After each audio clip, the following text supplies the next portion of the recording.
said to me, well, why are we not writing the demand letter to try to do the catch and kill? And I said, well, if you want to do it, then I'll connect you and you can essentially do it. He was also concerned about wanting to protect the other person who was in the film, mainly because I've known about this for about 3.5 weeks to about a month. I've been communicating with these people who purport to have that videotape. And it wasn't until Thursday night that they outright said, can you write on your letterhead a letter to the individual who's also in the tape and see if they're interested in a catch and kill?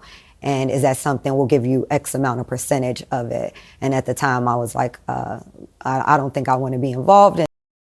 Who else on the black, that are black actors or black in the business, there's an A-lister that's bigger than Diddy? What started as quiet industry whispers just turned into something much bigger.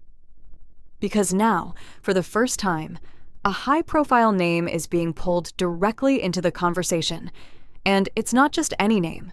It's Will Smith, a global icon, a carefully built legacy, and suddenly, a wave of speculation that refuses to stay quiet.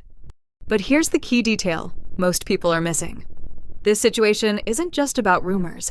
It's about alleged recordings, legal risks, and a level of exposure that could shake the industry itself.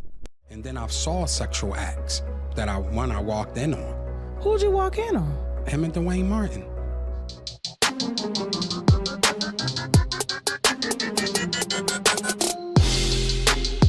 All right, I open the door to Dwayne's dressing room, and that's when I see Dwayne and having anal sex with Will. Let me process that for a second.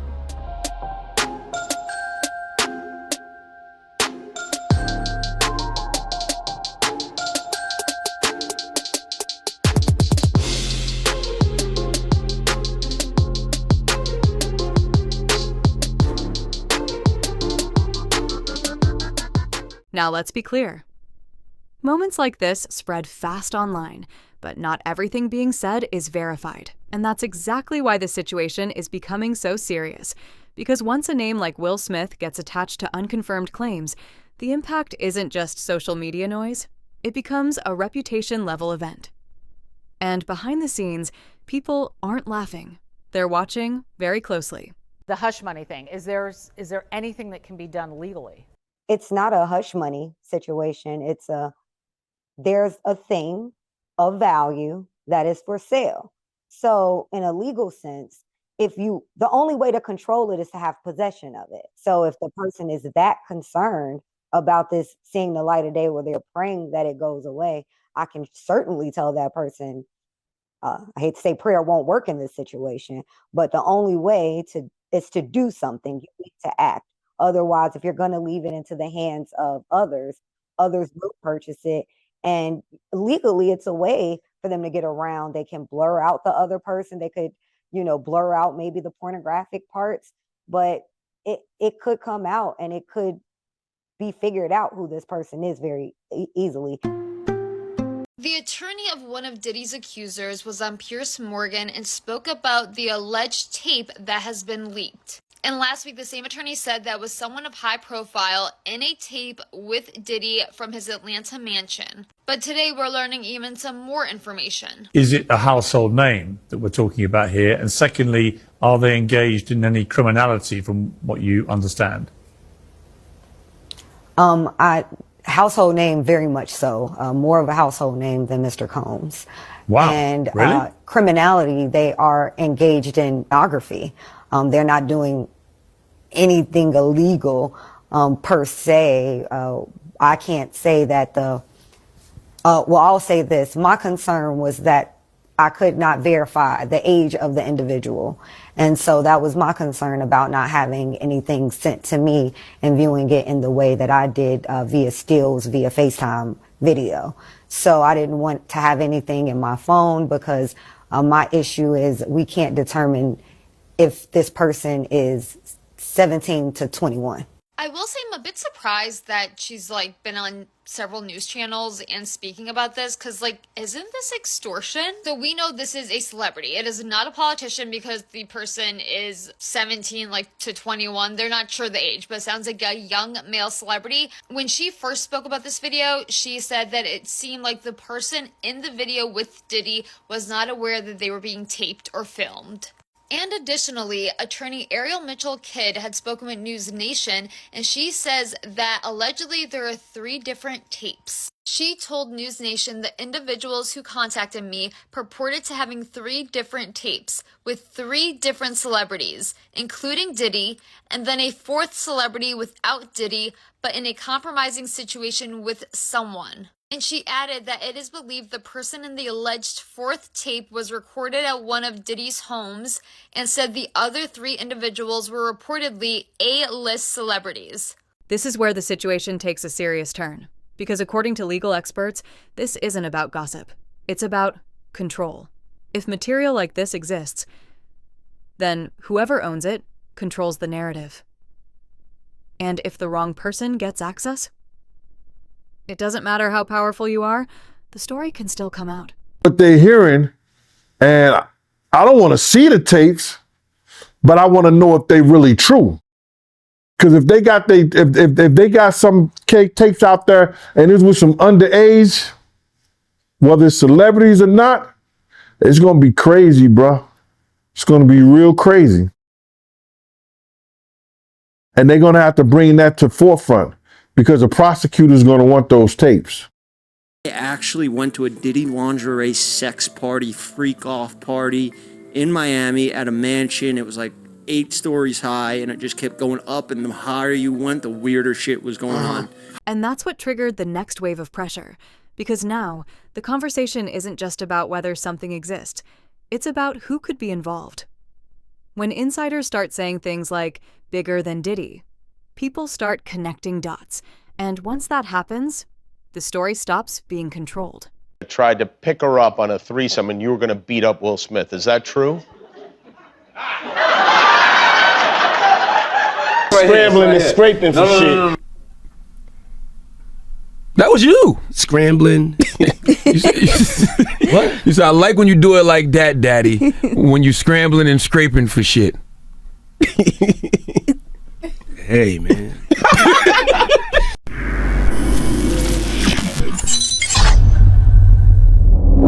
And then the rumors of Will Smith being gay and having gay relations with who was it with?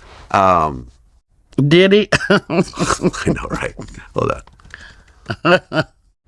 So apparently Will's assistant, which I don't know if this is true or not. I mean, the whole thing sounds fishy because the same guy tried to do an interview on my platform and I said no, but he claims he saw Will Smith with Dwayne Martin. Oh yeah. I know. I know nothing about this. This is crazy. I mean, well, you should interview Tisha Campbell, who was married to Dwayne Smith. That'd be an interesting interview. Wouldn't it? It would. You know her? I do. All right. Let's make some phone calls. I don't know. But I mean, you know, and then there's, you know, what would be said and what wouldn't be said. But, you know, I heard more rumors about Dwayne than Will. Oh, you heard rumors about Dwayne? Oh. I heard some rumors about Will and Jada, which I won't mention because I'll get sued. But I've heard some rumors. I don't know. I mean, people like to say whatever happens behind closed doors is nobody's business, but when you're a public figure, it is everyone's business. No, because if you kept it behind closed doors, nobody would know. Therefore, it wouldn't be nobody's business. They bring shit from out the bedroom. That's how we know any goddamn thing. Yeah. Stories like these only add more fuel. Because for years, there have been whispers about what happens behind closed doors at certain high-level events. Most of it stayed unproven, unspoken, ignored. But now, everything is being re-examined, and people are starting to ask, what was really going on? Of 3 tapes, not just 1 tape with Mr. Combs, but they were only interested in pursuing this 1 tape. And we're looking for legal representation, mainly, like you just said, because they had saw me being actively involved in civil lawsuits against Mr. Combs, that I would be somebody they would interested in to facilitate doing something with the tapes. Initially, I wasn't sure, and they weren't exactly clear on whether or not it was going to be like a catch and kill or facilitating the sale to another third party. I actually called one of my business partners and mentors and had been telling him about this pretty much since the onset of it. They invited me, the individuals who have the video invited me to California, to LA, to come and view the tapes in person. I was hesitant to do so only because once I know something, I'm obligated, based on being a officer of the court, to tell the court what I saw and what I knew. They offered to send me screenshots through text messages, which I declined. And I ended up saying, well, let's FaceTime and then you can show me. This way I have a sense of no evidence or plausible deniability in terms of things that I've actually received or actually seen with my own two eyes. And in those couple of stills that they showed me was Mr. Combs and another very shocking, I would imagine, very jarring for a lot of people, individuals in a very pornographic nature. So, Ariel, I have to push you a little bit on this.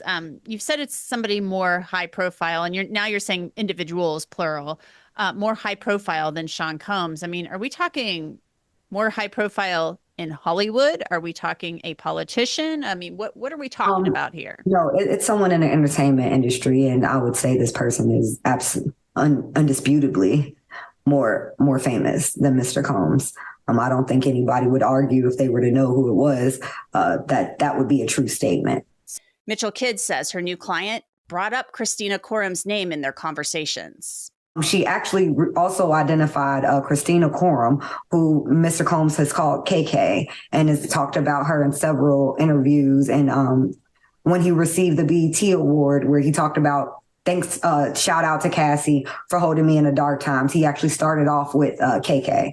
And she said, I never knew who that lady was. She was with him that night. It wasn't until recently, when the pictures have been coming across all over the internet of her, that she said, this is the lady who was there that night. It was a lady who I described to the police, who I did not identify or have a name, but that the Christina Corum lady was the one who had started to make jokes about sex trafficking my client, that she would be very good on the open market kind of thing. She said that kind of made her feel uncomfortable. And then she got a drink and then started to feel woozy. And then Mr. Combs first sexually assaulted her with an inanimate object, and then directed another gentleman who was there to then penetrate her while he was in the corner pleasuring himself, while Mr. Combs was in the corner pleasuring himself. Notice how even the people discussing this are being careful. They're stopping themselves mid-sentence, avoiding direct statements, choosing words very carefully. That's not random. That's because the legal risk here is real. And when conversations start sounding like that, you know the situation is serious behind the scenes. Bigger than Diddy is only one that I could come up with. And there's a few I could come up with. Will Smith. He's bigger than Diddy. I would think Nick Cannon is bigger than Diddy. Who else on the black, that are black actors or black in the business, that's an A-lister that's bigger than Diddy, that's black? That's hard to think. But then if you got the A-listers, you know, you got to realize he ran with that black, that Rat Pack, and I don't want to even say their names because they said I got their names wrong last time. What's his name? Kushner? What's the other guy? Leonardo? Yeah, his name. Man, I don't keep up with these cats, but I heard that that's not only the tape that's being shot. There's some other tapes out there, other people too with him. And him doing some things with some other people. So it's quite a few tapes that might be out there, what they're hearing And I don't want to see the tapes, but I want to know if they really true. Because if they got if they got some tapes out there and it's with some underage, whether it's celebrities or not, it's gonna be crazy, bro. It's gonna be real crazy.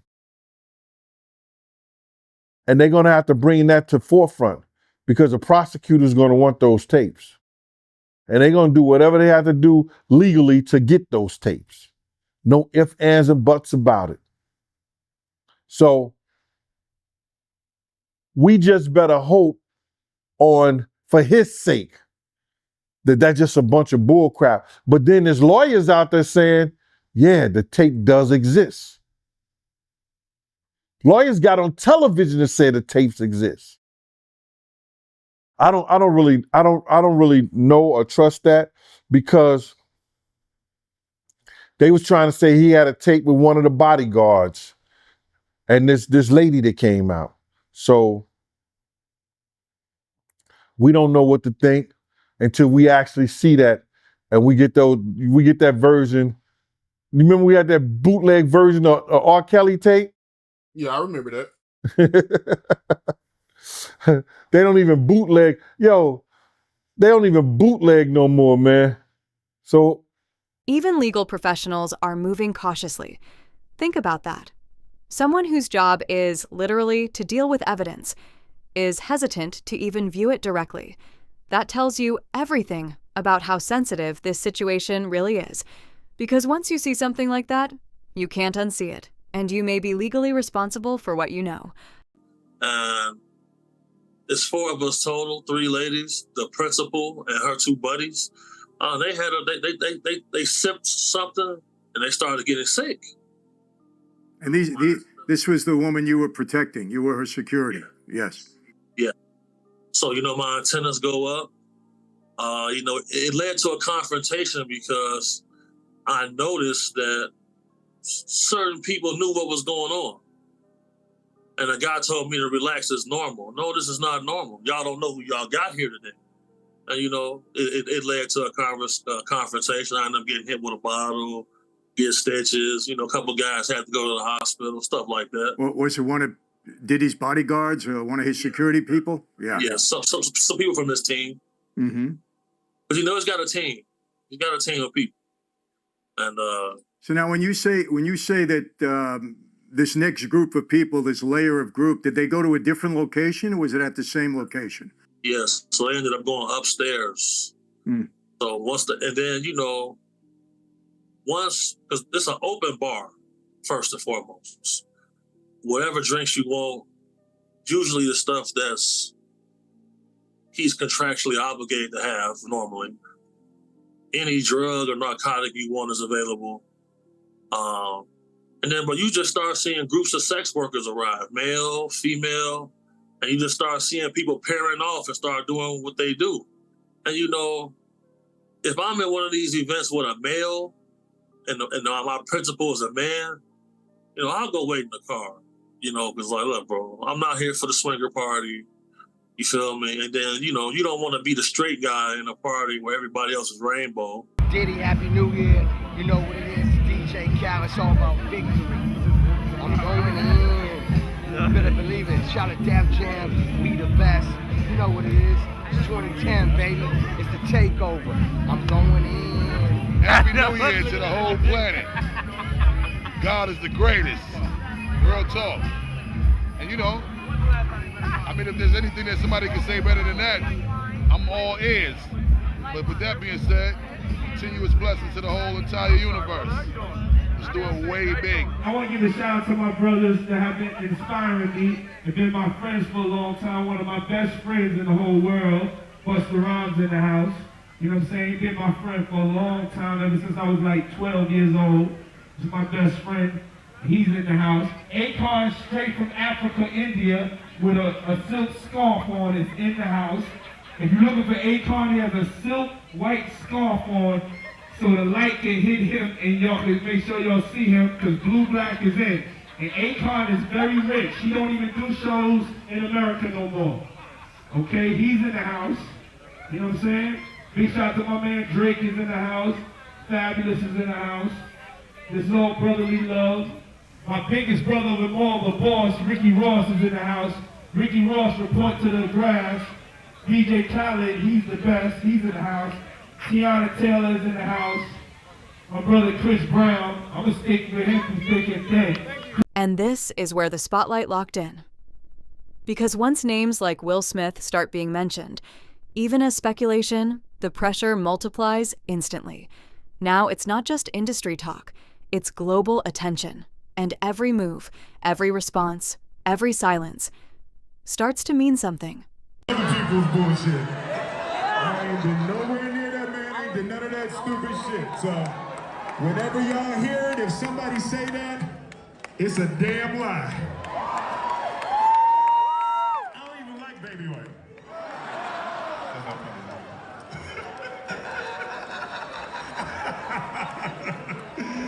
But I haven't said that publicly. I just said y'all the first time. I usually don't respond to dumbass stuff because it's like people. It's so many things people say, so much stuff. But you know that one, it was your memes was doing too much. Y'all was having me mad.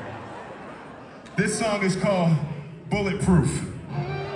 At this point, the bigger picture starts to form. This isn't just about one moment. It's about a system, a network of power, influence, and private environments that most people never see. And now, that system is being questioned in public. For years, these events looked untouchable. A-list names, billion-dollar deals, global influence, everything polished, everything controlled. But situations like this remind people of something important. What happens behind the scenes doesn't always stay there forever. We have learned from 2 sources that potential witnesses have been contacted and notified by federal investigators that they may be called to testify in front of a grand jury. Now, there is no timeline for when this may happen. We are hearing from sources that the investigation is very much still underway. We remember back in late March when 2 of Diddy's homes in Los Angeles and Miami were raided. That was the start of this criminal investigation, and now with our reporting that this could go to the grand jury, this is absolutely the biggest escalation in this investigation and gives some indication that authorities are looking towards a possible indictment. Now, as you mentioned, there have been a slew of lawsuits against the music mogul. He faces 8, 7 of which are directly accusing him of sexual assault. I hear from a source that many of these accusers who have filed these civil suits have been brought in for questioning, some of them being called in numerous times. We hear that many of these potential witnesses have been cooperating with these investigators, some even offering up evidence that they believe could be of note for this investigation. Elizabeth, the majority of the plaintiffs in the civil suits, they've now been interviewed by federal investigators in the criminal probe. We know the LAPD previously said that they couldn't bring charges based on that 2016 Cassie video because of the statute of limitations. What could federal investigators be looking at here? That's absolutely right. Because of the statute of limitations, that provides really a blockade for many of these accusers. But we do know that this federal investigation, which to your point, Boris, is of criminal nature, is largely based on the accusations that are in these many mounting lawsuits. So this is a criminal investigation at this point. Of course, we remember that when Diddy's homes were raided, that his attorneys called it a gross overuse of military force. They called it a witch hunt. We know that Diddy has denied many of these allegations that have come against him, although he hasn't responded to all of them. So at this point, it is an investigation. We have to wait to see where this may go. But again, this is a large escalation now that we know that potential witnesses have been notified that they do want to bring them to testify in front of a federal grand jury in New York City. So much more to come, but also, another thing that we have to watch out for, Boris, as these current cases are being litigated, are more accusers going to come forward? There has been a constant domino effect since November when that first lawsuit from Cassie came out, and now could there be more? Yeah, they just keep coming. They do. Elizabeth Wagmeister, thank you so much for that reporting. And then came the response. Will Smith stepping forward publicly, addressing the noise directly, not with panic, not with anger, but with control. Because in moments like this, how you respond can shape the entire narrative. Now, the situation is bigger than any one person. It's about power, privacy, and control. It's about what happens when private worlds collide with public attention. And most importantly, it's about how fast everything can change. Because one moment, everything looks solid. And the next? Questions start stacking up, stories start spreading, and the pressure becomes impossible to ignore. So now the real question is, was this just another wave of speculation, or the beginning of something much deeper that the industry has been trying to keep hidden?